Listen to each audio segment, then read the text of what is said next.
各位同學仔，大家好，今日想同大家分享嘅呢個題目咧，就係2018年 DSE English Paper 2 Writing 入邊 Part B 嘅第7條。喺呢個課堂當中咧，我哋除咗會去了解一下題目入邊嘅內容啦，佢所要求學生明白嘅 text type、genre 同埋咧寫作時候嘅 tone and manner 等等呢啲嘅技巧之外咧，其實我哋都會用到咧喺呢個考試入邊作答呢一條題目嘅攞到 Level 5成績嘅同學仔嘅作品咧，係去作出一個欣賞同埋分析嘅。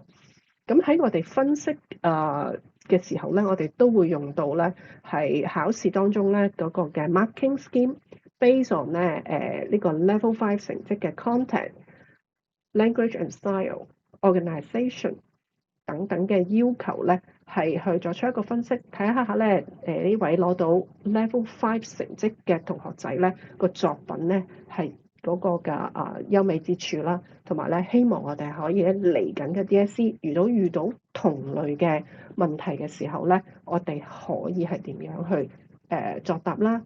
希望咧可以喺考試當中咧係表現會更加之好嘅。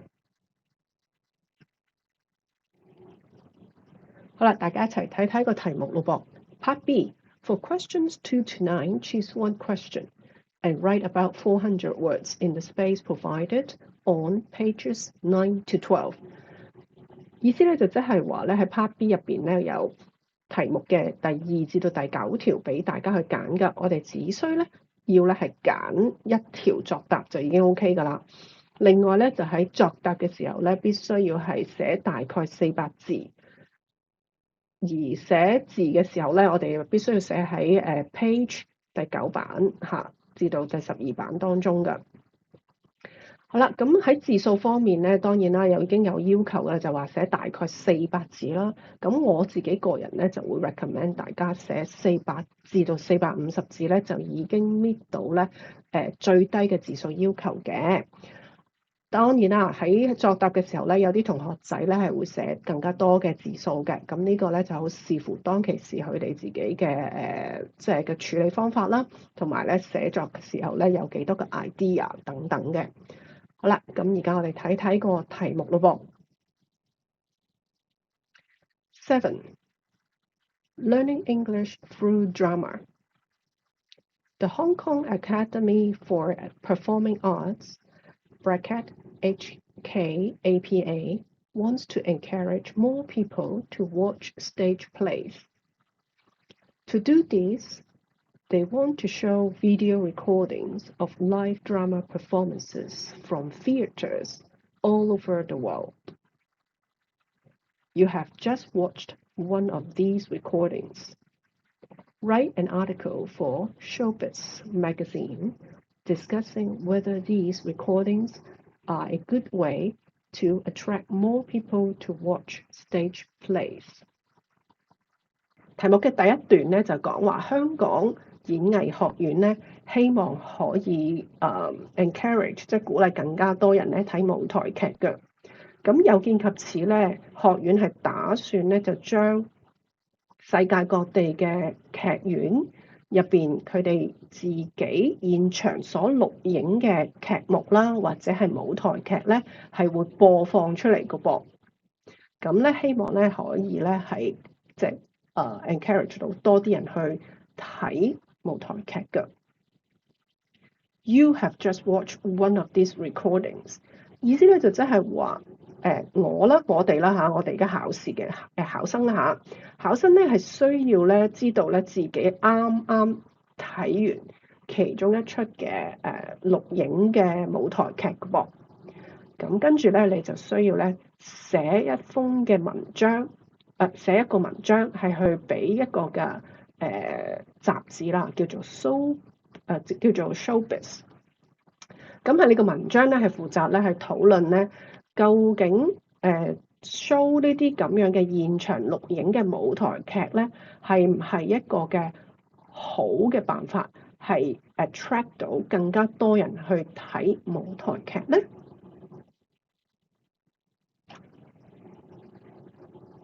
咧？ . 。 。。。。。。。。。。。。。。。。。。。。。。。。。。。。。。。。。。。。。。。。。。。。。。。。。。。。。。。。。。。。。。。。。。。。。。。。。。。。。。。。。。。。。。。。。。。。。。。。。。。。。。。。。。。。。。。。。。。。。。。。。。。。。。。。。。。。。。好啦，題目嘅第二段咧已經呼之欲出㗎啦，就係話咧，我哋喺作答呢個題目嘅時候咧，必須要係寫一個嘅文章嘅，而呢個文章咧係將會咧 send 去俾 Showbiz Magazine 嘅。好啦，所以 text type 咧係文章嚟嘅，而 genre 咧我哋點樣決定咧，就好 based on 呢啲嘅字眼啦 ，discussing 即係討論啊。討論完之後咧，其實都仲有一個論點我哋要去留意嘅，就係究竟我哋播映呢啲嘅現場錄影嘅舞台劇，能唔能夠去吸引更加多人去睇舞台劇咧？咁呢個就係個論點嚟嘅，即係話能唔能夠啦。咁所以咧喺呢一度咧，某程度上可以咧，我哋喺寫作嘅時候咧，去選擇 take 唔 take side。即係話，究竟你選擇可以定唔可以啦？咁喺呢度嚟講咧，我就首先放咗個 genre 係 argumentative 先嘅。咁一陣間咧，我哋會去再了解一下咧，攞到 level 5成績同學仔個文章咧，佢嗰個嘅作答嘅手法係點樣啦？咁我哋到時如果真係遇到雷同嘅問題嘅時候，我哋可以再選擇究竟用 argumentative 入邊嘅 one-sided argument 定係 two-sided argument 嘅手法啦。好，咁另外咧就 tone and manner 啦。tone and manner 咧，因為呢個我哋會係寫去俾呢個嘅 Showbiz Magazine 雜誌喎。咁呢個雜誌咧，個對口咧應該都會係一啲普羅大眾嚟㗎。原因咧就係我哋想更加多人咧去知道有件 APA 會即係打算會做呢件事嘅。咁所以咧有見及此咧，我就會選擇咧係 semi-formal 嘅。我有禮貌，不過咧我亦都不至於咧係very 客套咁樣啦，又或者好凝重嘅字眼啊、字詞啊等等。咁好啦，咁呢度咧我亦都會加翻少少嘅喺我哋嘅 tone and manner 入邊咧，都可以咧包括少少 persuasive 嘅傾向啦，或者嗰個調子啦。原因咧就係當我哋如果係 take side 嘅話咧，即係可以或者唔可以吸引到更加多嘅人啦。咁我哋可能咧係需要加少少呢一類型嘅 persuasive 嘅字眼啦，或者用詞咧，或者語調咧，係去 support 翻成件事嘅。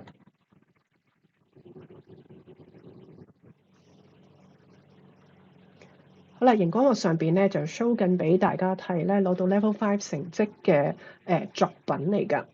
我會建議咧大家咧係由頭咧睇到落去最尾嘅，自己睇一次先嘅。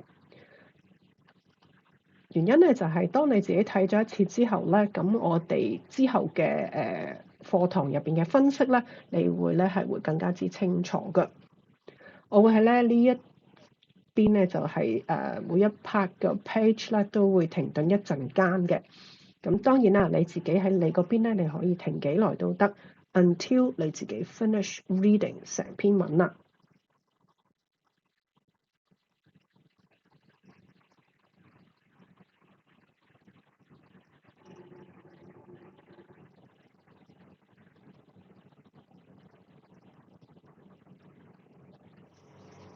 好啦，我哋一齊咧去讀一讀咧呢一篇文章啦。The big stage in video. In an attempt to attract a larger population of people to appreciate the art of stage plays, the Hong Kong Academy for Performing Arts has proposed to show video recordings of live drama performances from theaters all over the world. However, is it truly a good way to encourage people to watch more stage plays?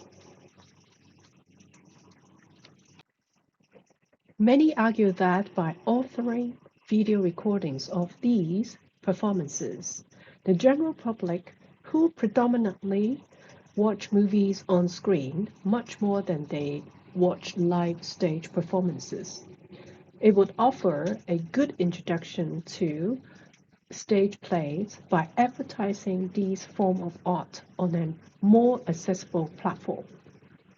Perhaps this was HKAPA's reason behind their proposal to do so.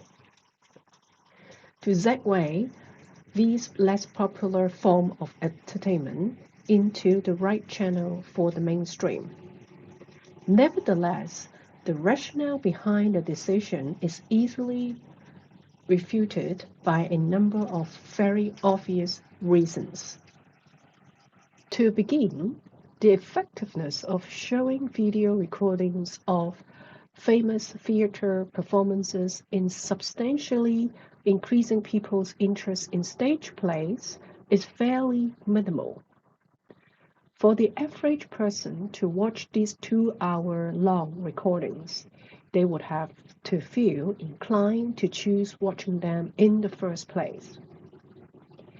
If one were not interested in theater and stage plays, there would be no legitimate reason for them to view the recordings, let alone sit through the entirety of the performance.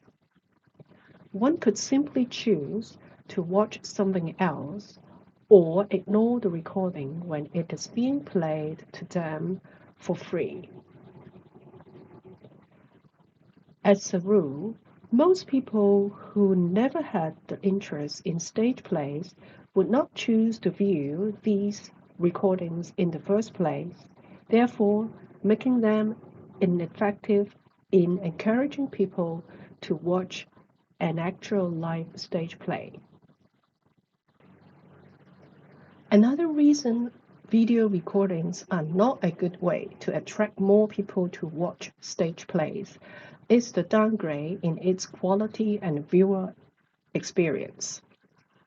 A major part of what makes stage play entertaining and enjoyable is the fact that everything happens so vividly in front of the audience's eyes. One could see the detail of every part of the performance, from costumes to the meticulously designed sets and backdrops, to the expressions of the actors' and actress' faces. The three-dimensional experience and how clear everything appears on stage because it is a live performance is one of the best parts of the stage plays. However, a video recording would not do justice to the quality and viewer experience, as much of the details on stage escape the viewer once they are compressed into pixels on a screen. The vividness of the performance disappears, and the viewer is left with a mediocre version of the more exciting original. For this reason, video recordings are not a good way to attract people to watch stage plays, because the biggest merits of stage plays could not be sold, and it makes what happens on stage less appealing than it could be. The viewer is left with less impact than the live performance offers, and the people who had no experience with watching stage plays simply would not find it especially attractive to them, making them less interested to watch an actual play. Last but not least, the video recordings degrade the value of stage plays. Stage plays have a long history and has been a form of artistic entertainment for a long time. Its influence on history and culture makes it a form of art that is highly respected, and why it exists as a form of entertainment of its own and separate from television or film. Its value comes from many places, including influences from people of the past, the fact that everything happens in real time without mercy of editing to hide mistakes, the careful planning of one scene transitioning to another seamlessly and quickly to keep the audience engaged, the occasional interaction with the audience, and more. All these features are exclusive to stage plays and what makes drama on stage a culture of its own. Video and film exist as a separate form of entertainment for a reason. The value and nature of thus appears in completely different places. But showing recordings of stage plays, not only is it ineffective in promoting and encouraging the viewing of live stage plays, all the special details and care that is put into a performance and the very culture of drama that makes it valuable is completely degraded in video. Stage plays lose their significance and meaning when it is recorded in video and is able to be played back by people to view at their convenience. In reality, producing live theater versions of popular existing cartoons, movies, and books would be much better ways of encouraging people to watch more stage play.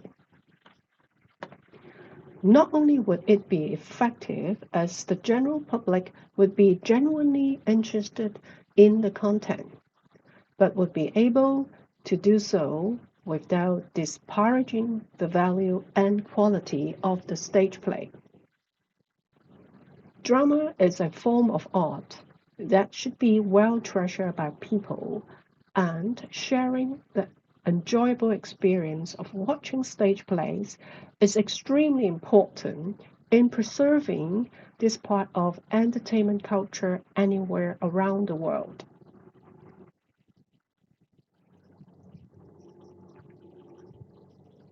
好啦，咁而家我哋開始睇睇咧，改卷員咧點樣去評審呢一篇文章入邊嘅內容咯。The candidate addresses two key aspects of the question. Number one, the degree of the public interest in stage plays. And number two is whether viewing video recorded stage plays is a good way to attract more audiences. The candidate make a strong case of no for both aspects, using arguments that are persuasive. 好啦，文章當中咧就對應咗咧本身問題嘅兩個主要嘅範疇嘅，或者兩個嘅狀況啦嚇。咁第一咧就係究竟公眾咧對睇舞台劇嘅熱切程度係有幾高啦？第二咧就係如果我哋係播放咗一啲嘅現場錄影嘅舞台劇嘅話咧，呢一樣嘢係咪一個好嘅方法去吸引更加多嘅觀眾啦？好啦，我咧就喺文章上邊咧用唔同嘅顏色嘅字啦，藍色同埋紅色咧係代表唔同嘅嘢嘅，方便我哋咧喺堂上邊咧講解啦。好啦，藍色嘅部分咧就係講緊 the degree of the public interest in stage plays 嘅，即係話公眾對舞台劇咧有幾熱切㗎嚇。咁好啦，你睇下呢一段嘅文章當中咧，藍色呢個部分啊 ，the general public who predominantly watch movies on screen much more than they watch live stage performances。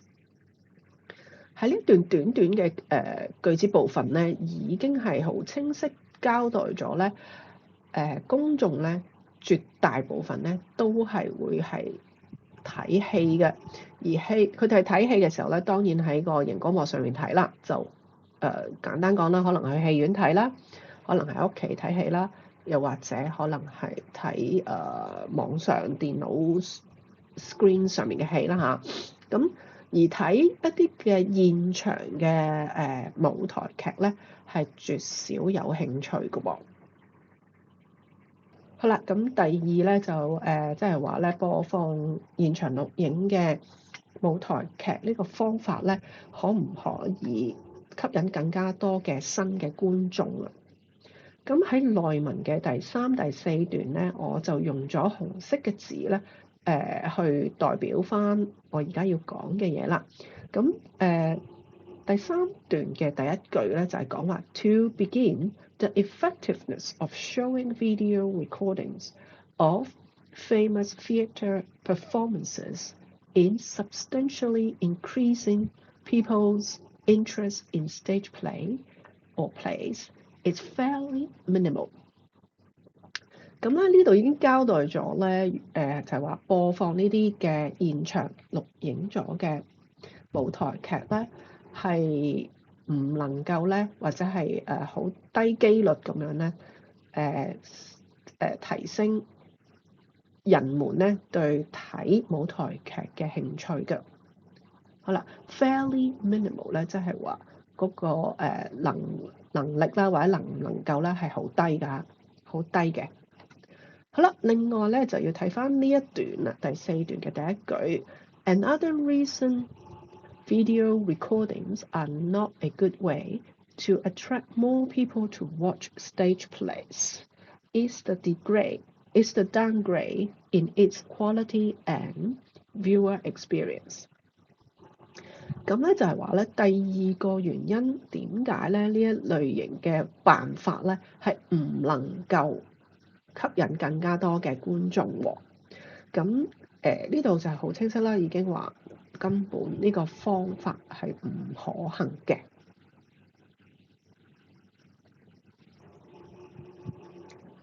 好啦，除咗第3同第4段之外咧，第5段咧，其實咧我都有 highlight 咗有紅色字嘅，咁亦都係咧呢位考生咧，佢去對應翻呢一個論點嘅。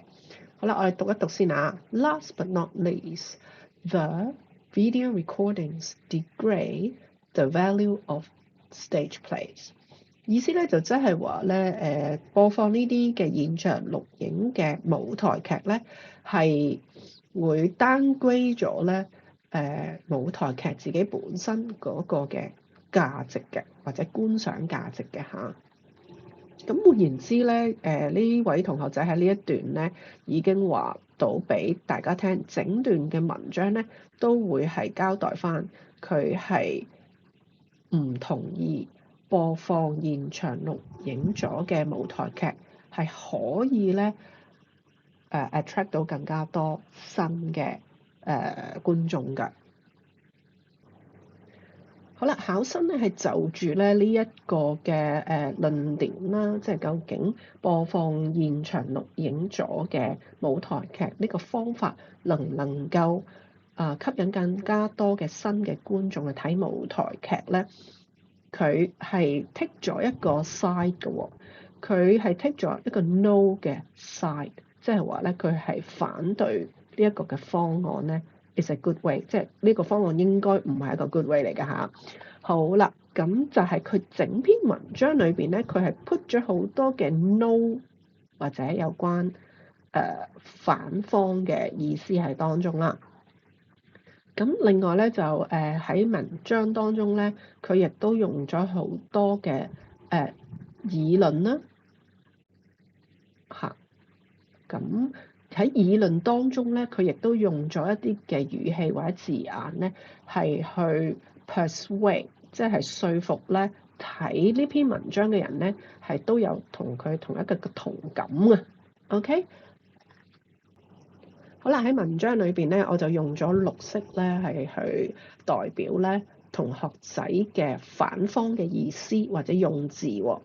咁當然啦。喺整篇文章嘅幾乎每一個段落咧，呢位考生咧都放咗一啲好清晰嘅字眼或者用詞咧，係去代表佢係反方嚟嘅。咁有見及此咧，我就冇將所有嘅反方嘅意思或者字詞咧都 highlight 咗做綠色。如果唔係咧，整篇文章就會係變咗綠色㗎啦，就會好花嘅。咁反而咧，如果頭先大家係有自己自行去睇過呢一篇嘅文章嘅話咧，好相信咧你會係知道咧係所有嘅反方嘅意思或者字詞咧都好清晰嘅。所以我就冇喺呢度咧再詳細交代啦嚇。咁反而咧喺呢度咧我就值得一提或者值得去講解嘅咧，就係呢位考生咧係用咗好多議論啊喺入邊嘅，同埋咧喺議論嘅當中咧，佢用咗好多嘅說服人嘅手法啦，或者係說服人哋去跟從佢嘅意思，或者去聽佢嘅意念啦，或者 buy 佢嘅意念啦嚇，嘅字眼啦，或者係用字咁樣嘅。咁所以咧就值得一提嘅喺呢度。首先我哋睇睇第二段嘅呢一個字啊。咁喺呢一個字咧就係 argue 嘅意思啦。好明顯咧，佢一入正題咧就已經話俾讀者聽咧。呢一篇文係議論文嚟嘅，係會討論好多唔同嘅論點嘅。OK， 咁另外咧係 throughout 成篇文章咧，你都會見到一啲嘅用字，就係 would 嚇，佢用咗好多 would 啊或者 could 嘅。好啦，咁點解會用 would 同 could 咧？咁當然我哋要睇情況啦。但係喺呢一篇文章嘅情況咧，would 同 could， 而佢嘅用法咧係去 persuade 讀者咧係跟從作者咧嗰個方法啦，係嗰個嘅 idea 啦嚇。咁所以咧佢用咗好多 would 同埋 could 嘅。另外咧有一啲嘅議論方式嘅手法咧，就係例如佢用咗 if one were not interested， 即係話如果有啲人唔中意睇舞台劇嘅話 ，there would be no legitimate reason， 咁就唔會有任何 valid 即係有建設性嘅原因咧，係去話佢想睇呢一類型嘅現場錄影啦，咁呢個嘅一啲嘅 argument 同埋一啲嘅 persuasive 嘅方式咧句子手法咧係做得好唔錯嘅。好啦，另外咧就係呢度都會提一提嘅就係 one could simply choose。好啦，喺呢一度點解我會 highlight one could simply choose 咧？最主要就係呢個字啊 ，simply。好啦，整個嘅意思咧就即係話，咁啲人其實就可以好簡單啦，揀其他嘢睇咯。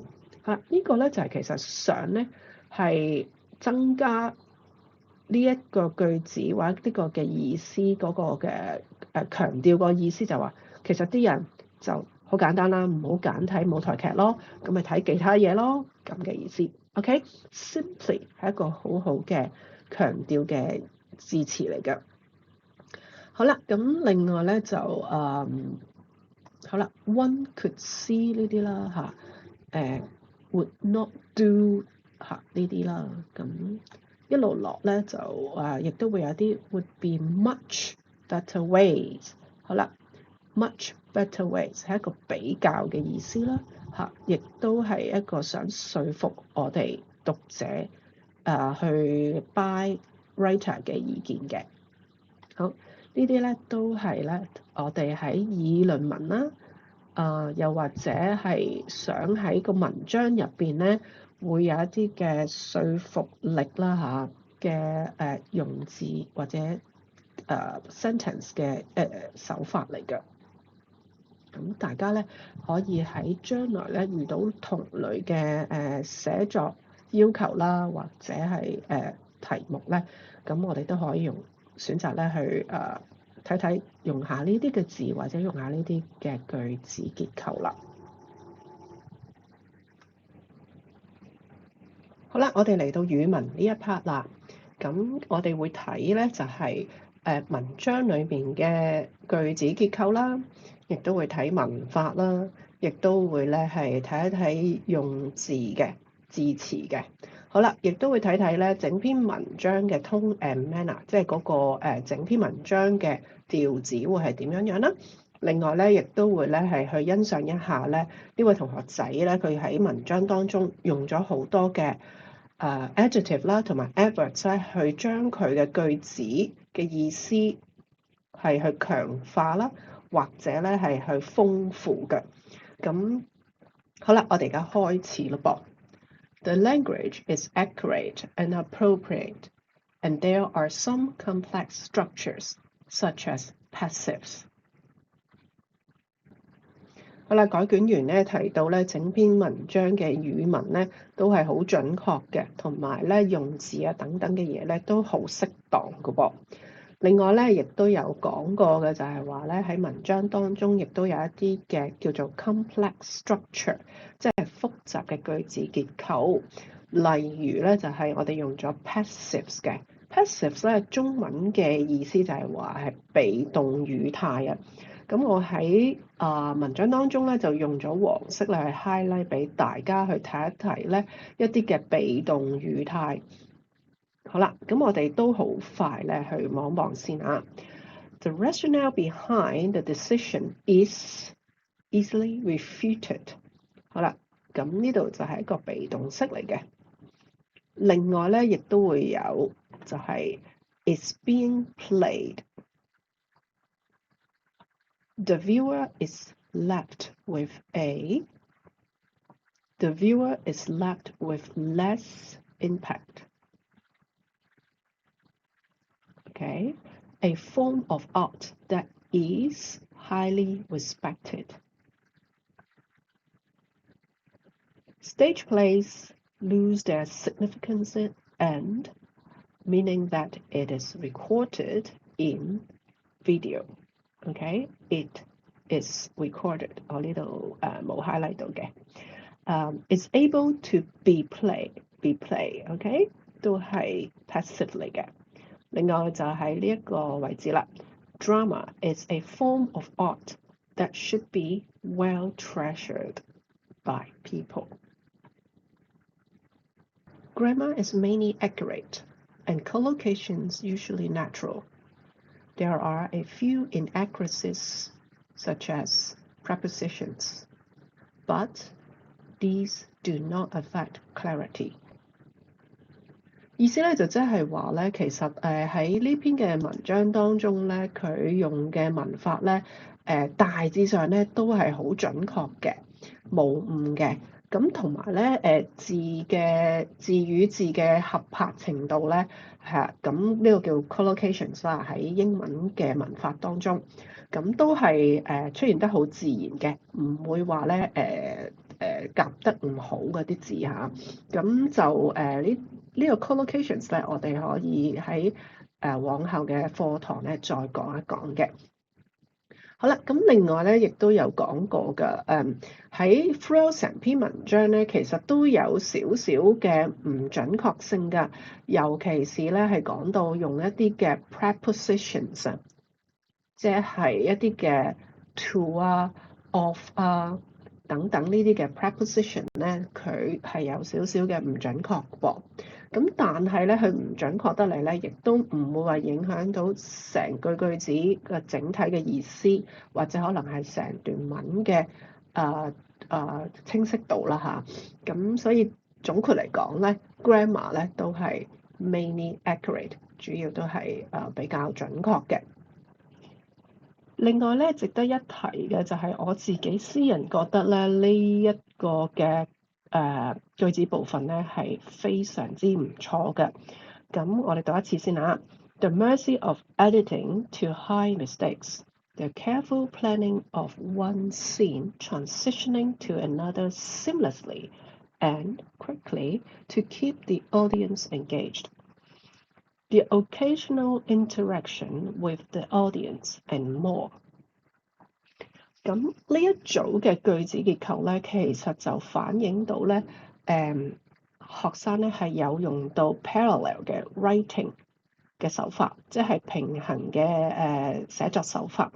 佢呢個寫作手法咧，除咗可以咧係帶出一個嘅整個句子或者意思嘅提升之外咧，佢亦都可以咧話到俾改卷員聽咧，呢一位同學仔咧係擺咗好多自己諗到嘅意思或者諗到嘅情景咧喺當中嘅喎，而將成件事咧除咗提升咗之外咧，佢亦都咧將嗰個嘅眼光咧係立體化嘅，將件事件咧係表達得淋漓盡致嘅喎。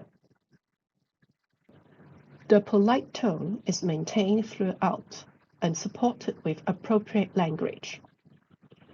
呢度嘅意思咧就講緊啦，整篇文章佢嗰個嘅調子咧都係好有禮貌嘅，雖然佢係做緊議論文啊嚇。咁何謂有禮貌咧？其實我哋頭先咧都有講過㗎啦。喺整篇文章裏邊咧，我哋用咗嘅議論文手法啦，加上咧係會用一啲嘅persuasive，即係說服力有嘅字眼啊，或者係語調啦嚇。咁呢啲咧都係一啲嘅 polite 嘅 tone 嚟㗎。大家可以咧去頭先剛才咧我哋嘅 content 嗰度咧去睇返，咁你就知道何謂係 polite tone 㗎啦。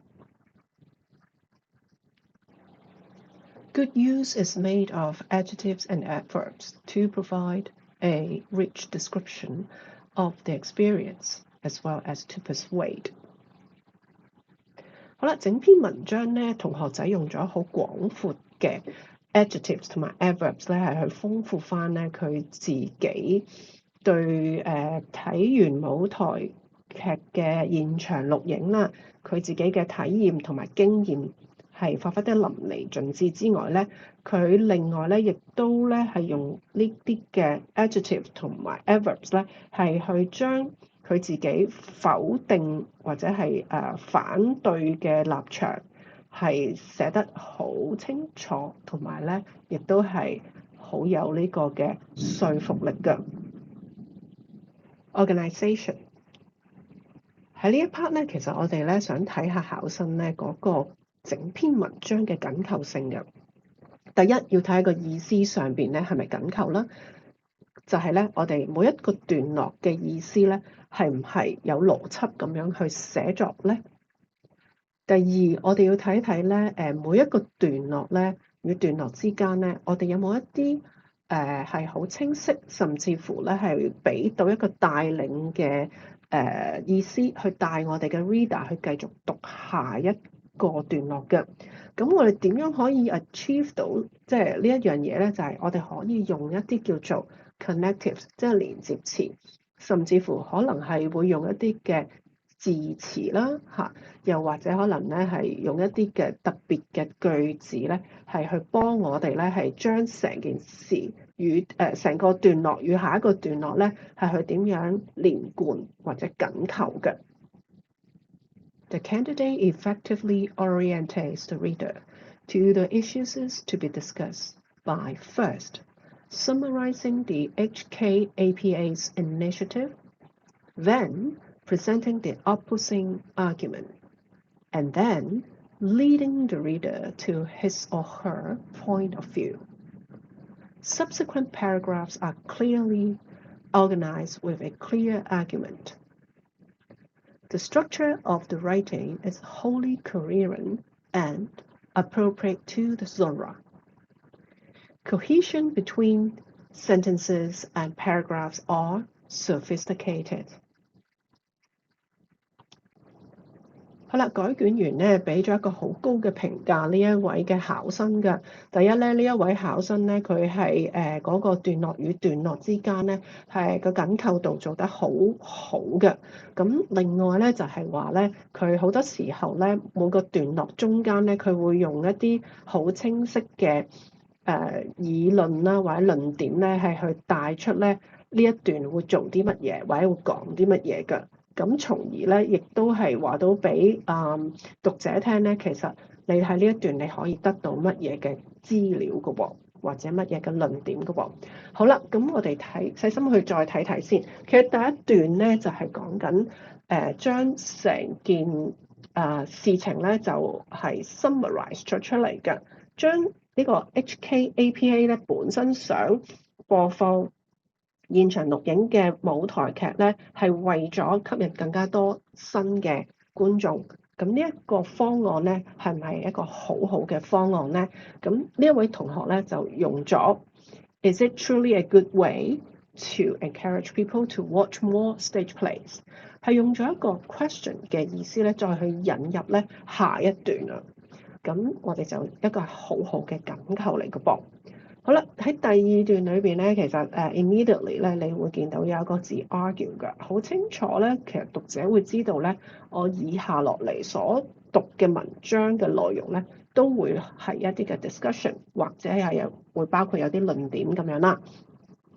好啦，咁最後咧就係話咧，去到呢一段嘅尾呢一部分咧，就係話 Nevertheless, the rationale behind the discussion is easily refuted by a number of very obvious reasons。咁咧佢帶出咧就係話，以下落嚟咧有好幾個咧好清晰、好淺白咧嘅原因。呢一個方案咧唔係一個好嘅方案嚟嘅。咁好啦，跟住咧就直接落去下一段㗎啦。咁下一段咧就一開始就已經係一個 topic sentence。仲要佢係用一個好特別嘅 connective， 就係 to begin。好啦 ，to begin 咁即係咧係承接翻上邊呢度嘅尾部分，就話有幾個好明顯嘅原因係啦。一開始咧就話to the effectiveness of showing video recordings of famous theatre performances is substantially increasing people's interest in stage plays is fairly minimal。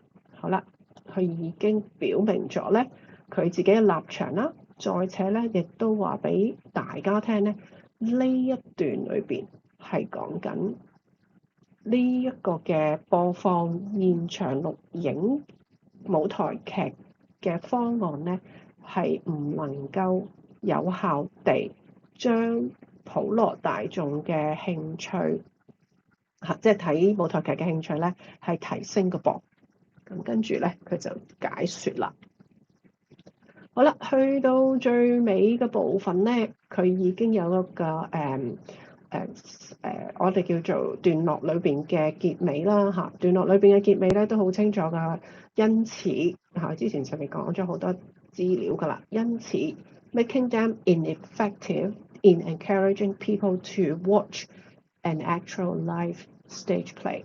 好啦，因為上面寫咗嘅內容嘅資料啦嚇，所以咧同學仔就話因此播放現場錄影咧，基本上係唔能夠鼓勵更加多人睇一啲嘅真正或者係 live 嘅 stage play。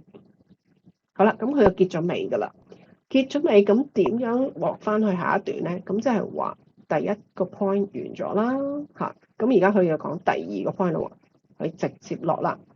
Another reason。好啦，咁呢啲嘅用字咧，雖然唔係一啲咩嘅特別嘅 connective 或者我哋常見嘅 connective， 但係咧係呢一位同學仔咧，佢自己嘅用字嘅手法咧，佢亦都俾改卷員見到咧，佢嗰個靈敏度啦，同埋咧佢係好有即係好高招嘅用法嚟㗎嚇。好啦 ，another reason。Video recordings are not a good way to attract more people to watch stage play. Is the downgrade in its quality and viewer experience。咁已經講咗㗎啦，就係話呢個方案唔可行嘅咧，就係因為咧現場嘅錄影啊，基本上咧佢俾唔到真係喺現場睇舞台劇咧嗰一種嘅 quality，嗰一種嘅觀眾嘅經驗啊嚇，好啦，或者觀眾嘅體驗啊，咁跟住咧呢位同學仔就開始解説啦，佢想講嘅乜嘢嘅 quality 咧，佢所指嘅係乜嘢嘅viewer experience 咧，係啦，咁佢就有講嘅。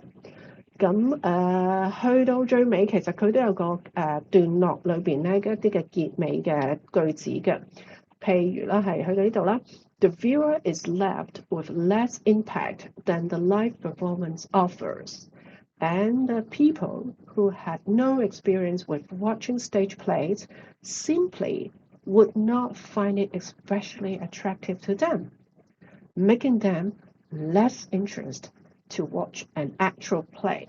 好啦，呢個就係一個好好，同埋咧係一個好提升到成件事係我係反方嚟嘅嚇，咁亦都係結咗尾啦。好啦，當佢結咗尾，咁又點樣去順延落去下一點咧？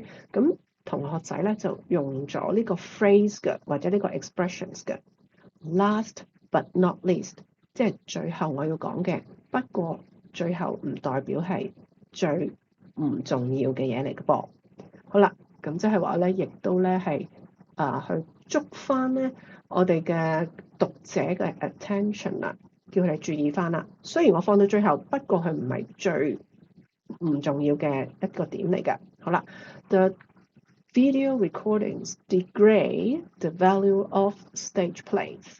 好啦，咁佢個論點咧已經喺第一句咧寫得好清楚啦，就係話呢一個現場錄影舞台劇嘅方案咧，亦都會咧將成件事件，呢件事件就係講緊舞台劇啦嚇嘅價值啊，係會 downgrade 咗㗎。咁佢講緊舞台劇嘅價值，究竟係講緊個錢嘅價值啊，定係講緊入邊嘅所有好多係非物質嘅價值咧？咁喺裏邊呢一段裏邊咧，就已經係咧呼之欲出咧咁樣咧説明啦，同埋解釋，甚至乎咧係希望咧我哋讀者咧睇完之後咧係會同意或者 buy 咧呢個writer 咧自己嗰個嘅意思㗎。好啦，去到最尾咧就係話 stage plays lose their significance and meaning when it is recorded in video and is able to be played back by people to view at their convenience。 好啦，咁呢一句咧亦都係呢一段裏邊咧我自己認為係結尾嘅句子嚟嘅。咁如果結咗尾之後咧，咁再落啦，咁下一段我哋又點樣去叫做掕翻上去咧？咁同學仔咧就用咗呢個自己嘅字詞啦，就係 in reality 嚇，喺實質上咧嚇，喺現實上啦 producing live theatre version of popular existing cartoons, movies and books would be much better ways of encouraging people to watch more stage play。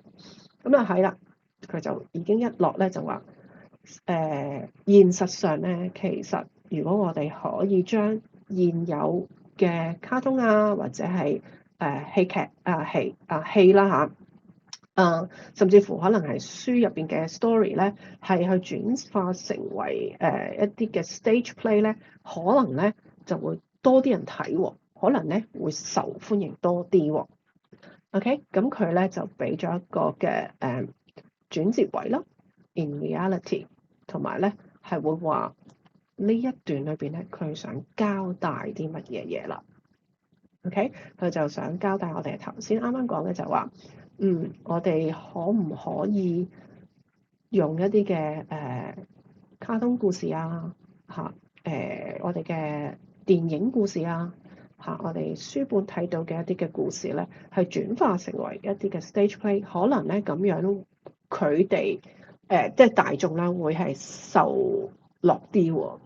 好啦，咁跟住咧會有一句咧係大致上咧係話一個嘅一個嘅support 啦 ，supporting point 啦，去 support 翻佢呢個嘅最主要嘅 solution 俾 APA 嘅呢個 solution 俾 APA 嚇，唔好就咁播一啲嘅現場錄影舞台劇啦，不如就試下用呢啲嘅我哋叫做 materials 啦嚇，可能會個奏效會好啲嘅。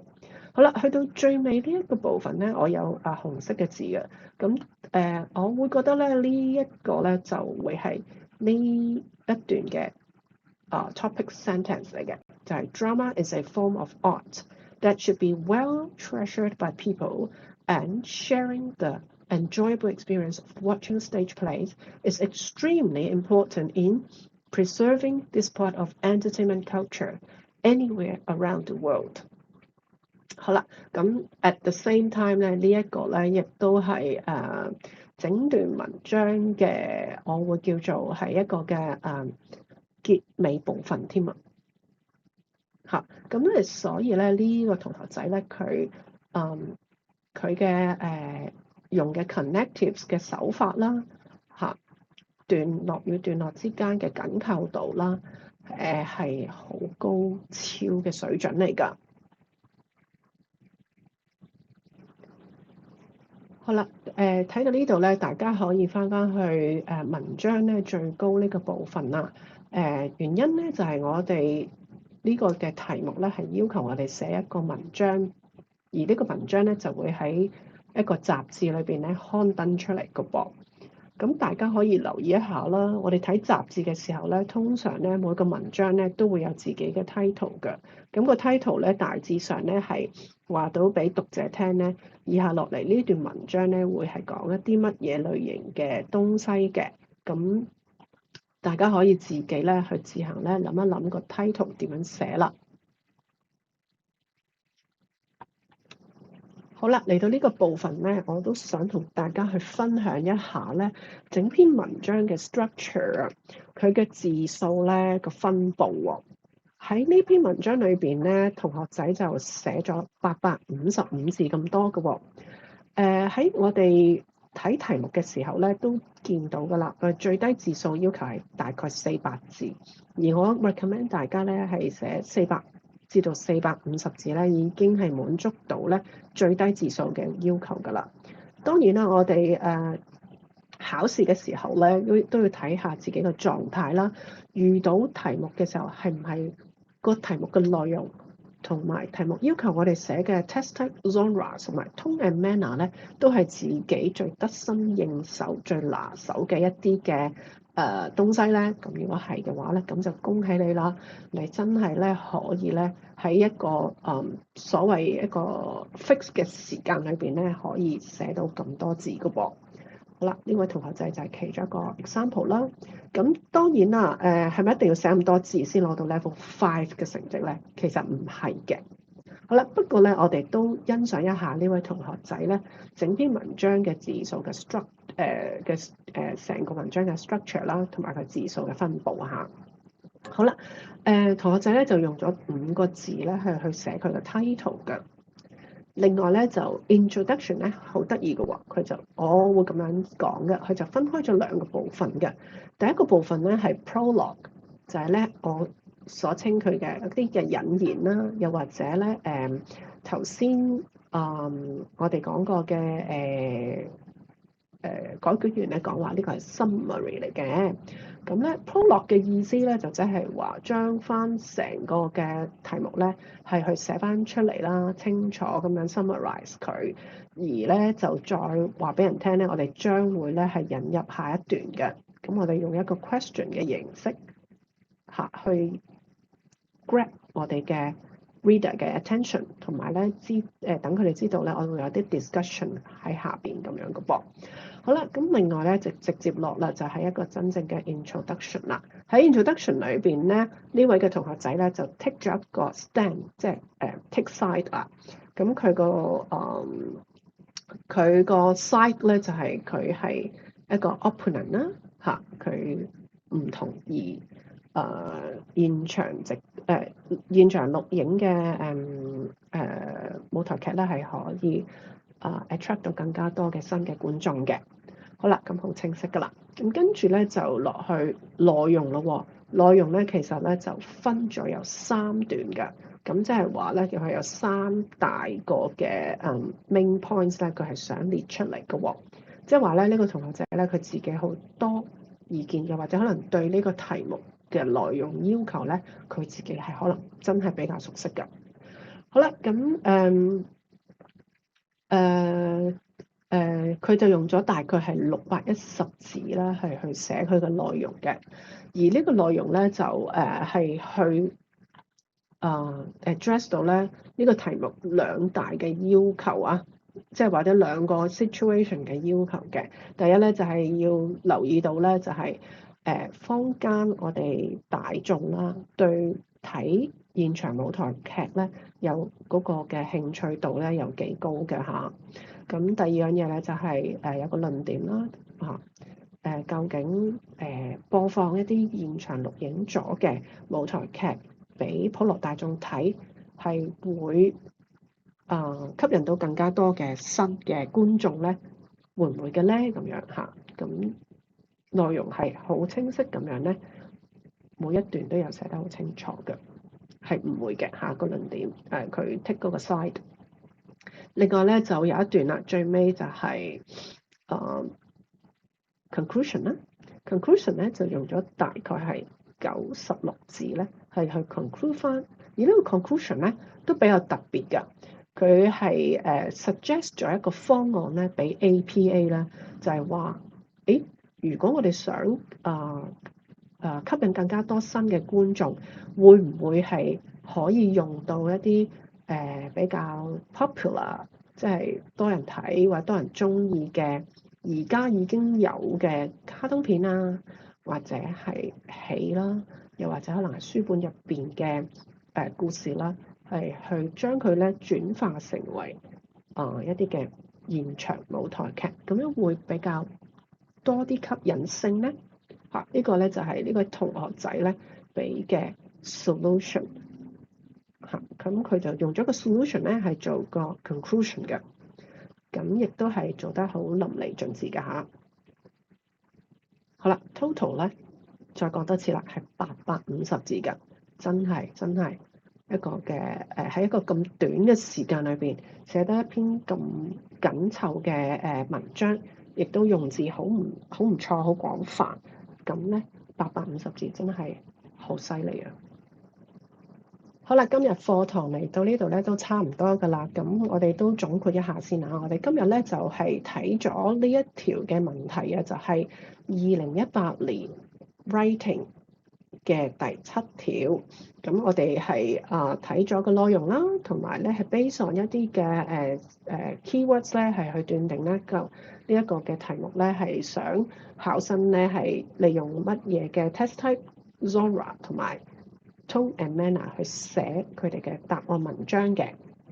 另外咧，我哋亦都利用到咧level 5成績嘅文章咧，係去做出一個欣賞啦，同埋咧去分析一下咧當中咧呢位嘅同學仔用咗咩嘅寫作手法啦，用咩嘅字啦，用咩嘅 phrases 啦等等咧，係去寫到一篇咁即係攞到咁高成績嘅一篇嘅文章喎。